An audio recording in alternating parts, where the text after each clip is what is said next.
Jadi baiknya Allah.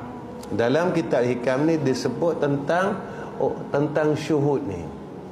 Jadi kita ni tuan-tuan diajar dalam ilmu tasawuf. Bila kita melihat alam ni tadi membuatkan kita ingat dengan Allah. Kita nampak langit, musim-musim gini, awan ni gelap,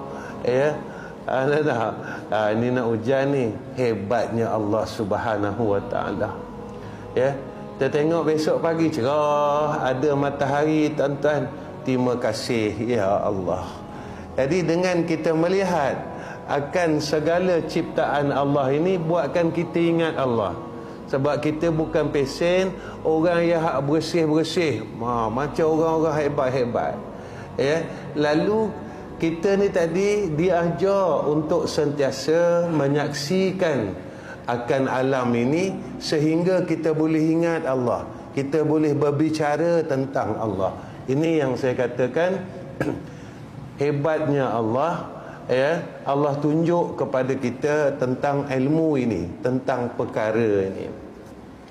Jadi malam ni kita masuk tentang martabat peringkat orang yang melihat, orang yang menyaksikan Allah Subhanahu wa ta'ala.